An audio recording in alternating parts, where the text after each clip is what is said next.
की बड़ी खबर आपको दे दें। नेपाल के पीएम ओली काठमांडू से निकले। केपी शर्मा ओली ने वहां से निकलने की बात पहले कही थी और देखिए नेपाल के पीएम पद से केपी शर्मा ओली का इस्तीफा हो चुका है। ओली से पहले ही कई मंत्रियों ने इस्तीफा दिया था।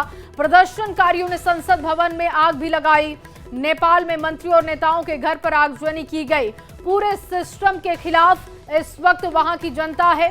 जेनजी का आक्रोश इतना बढ़ चुका है कि अब इस्तीफे पे वे खुशी का इजहार कर रहे हैं। जश्न का माहौल अब दिख रहा है और ये देखिए केपी शर्मा ओली वहां से निकल चुके हैं। बड़ी खबर आपको दे दें, काठमांडू से निकले केपी शर्मा ओली। नेपाल के पीएम पद से उनका इस्तीफा हुआ अब से थोड़ी देर पहले। दूसरी तरफ आपको तस्वीरें दिखा रहे हैं जहां पर स्थिति को कंट्रोल में लेने की कोशिश की जा रही है। नेपाल के आर्मी चीफ की तरफ से कहा गया कि अगर इस्तीफा होता है केपी शर्मा ओली का तो फिर हालात सामान्य हो जाएंगे, स्थितियां सुधर जाएंगी। अब जानकारी है कि नेपाल में जेनसीज की तरफ से अब वहां पर जश्न मनाया जा रहा है क्योंकि नेपाल के पीएम पद से इस्तीफा दे चुके हैं केपी शर्मा ओली और काठमांडू से वो निकल चुके हैं। इससे पहले आपको बता दें कि कई बड़े विभाग के मंत्रियों ने इस्तीफा दिया। एक तरीके से आप देखिए तो पक्ष और विपक्ष दोनों के लिए इस वक्त वहां के लोगों में आक्रोश है। कहा जा रहा है कि सिर्फ ये बड़े नेता अपने बच्चों के लिए पैसा बना रहे हैं। सरकारी पैसों का इस्तेमाल अपने परिवार को बढ़ाने के लिए किया जा रहा है और जनता को भूखमरी के हाल पर छोड़ दिया गया है। जनता की चिंता वहां पर किसी को नहीं है और इसी वजह से ये आक्रोश दिख रहा है। देखिए अलग अलग जगहों पर किस तरीके से ये प्रदर्शन उग्र हुआ, वहां पर कैसे सिचुएशन को कंट्रोल करने की कोशिश की गई, इन तस्वीरों के जरिए आप समझ सकते हैं। फिलहाल सबसे बड़ी खबर नेपाल से यही है कि केपी शर्मा ओली का इस्तीफा हो चुका है।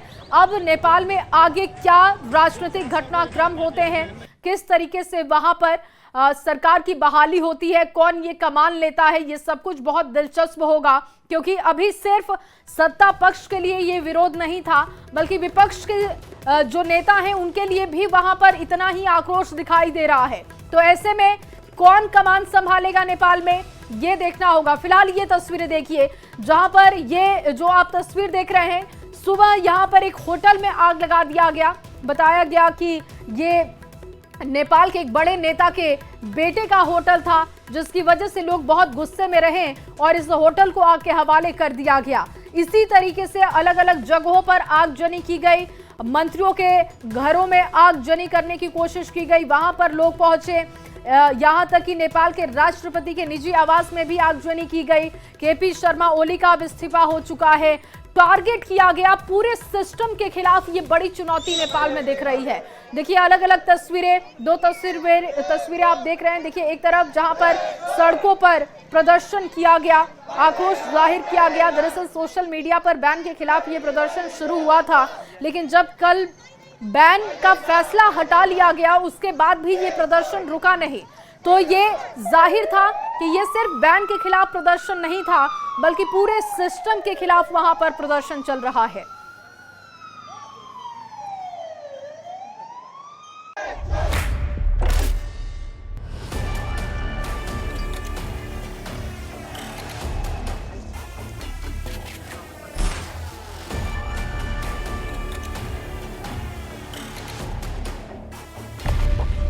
बगावत की आग, झुकी ओली सरकार।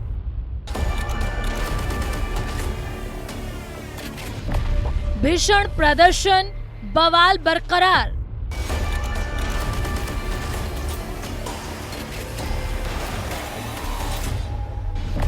नेपाल की सड़क पर जेन जी का आर पार।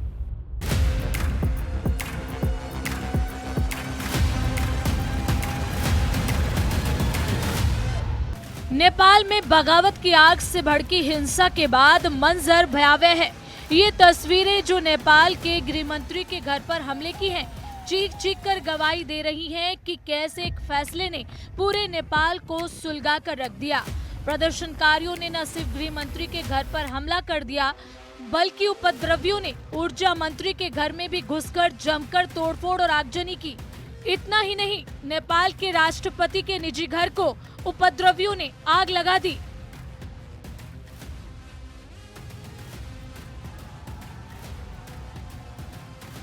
आइए अब आपको बताते हैं कि नेपाल में अब तक क्या हुआ।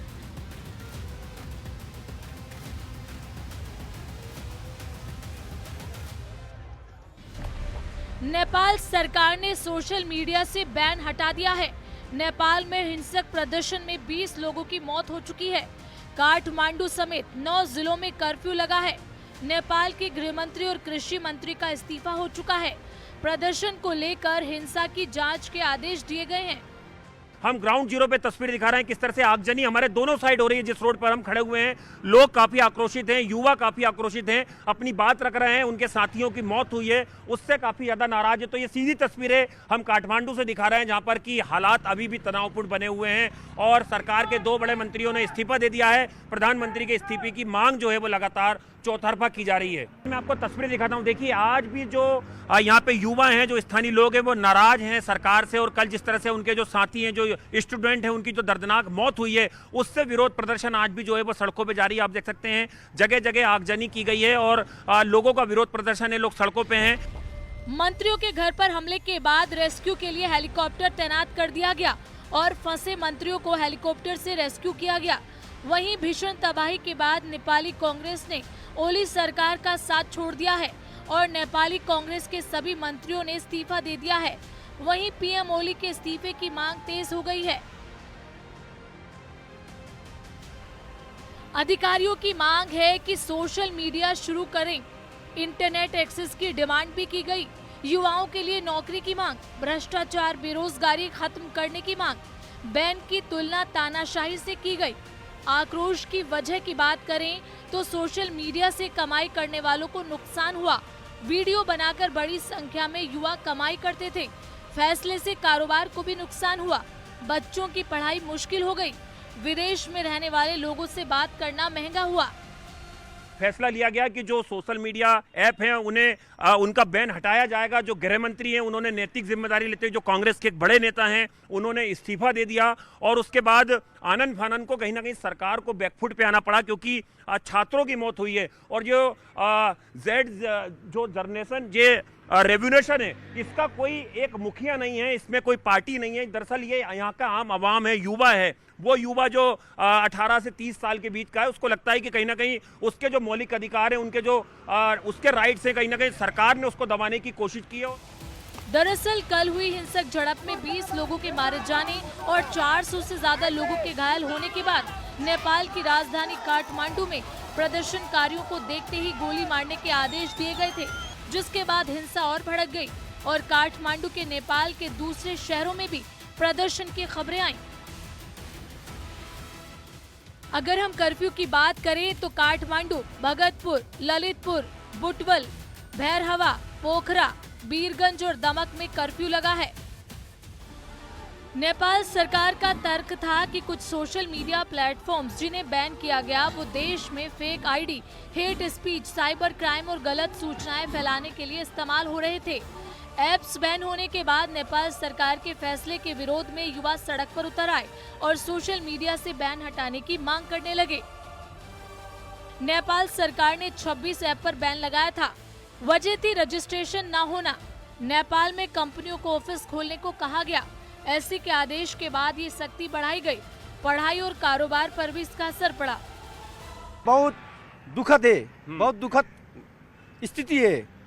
ये इस प्रकार का डेमोक्रेसी जनता के लिए नहीं है, वो नेता के लिए डेमोक्रेसी आ रही है नेपाल में, जनता के लिए डेमोक्रेसी नहीं आ रही है। और इसीलिए सरकार को बैकफुट पे आना पड़ा, जो सोशल मीडिया पे बैन हटाने वाली बात। इसीलिए ये सोशल मीडिया का बात तो दूसरी बात है, मेन बात तो ये मेन बात तो करप्शन का है। करप्शन है, करप्शन लीडर है इधर, तो उसका विरुद्ध में है। हालांकि कल सड़क पार्लियामेंट के बाहर हजारों युवाओं के भारी विरोध प्रदर्शन के बाद नेपाल के पीएम केपी शर्मा ओली ने कैबिनेट बैठक की और सोशल मीडिया ऐप्स पर लगा बैन हटा दिया। लेकिन बावजूद इसके आज भी हजारों युवाओं ने प्रदर्शन किया, जिसके बाद अब ओली सरकार के कई मंत्रियों ने इस्तीफा दे दिया। ये हिंसा नेपाल की राजनीति में टर्निंग पॉइंट साबित हो सकती है। Bureau report, news 18।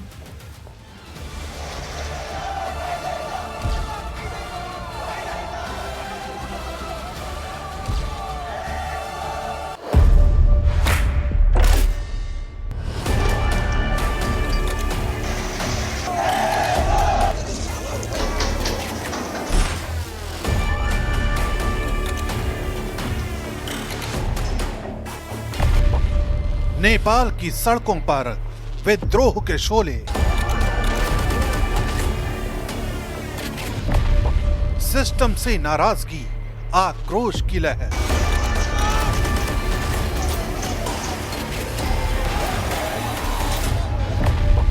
गुस्से की आग में जल रहा नेपाल।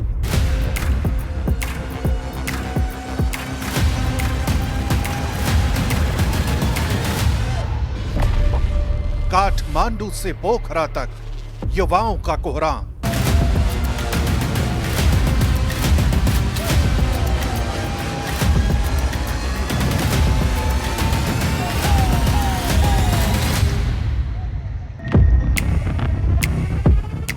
काठमांडू की सड़कों पर धुएं का गुबार।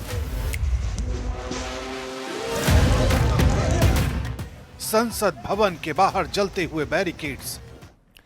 और चलिए एक बार फिर से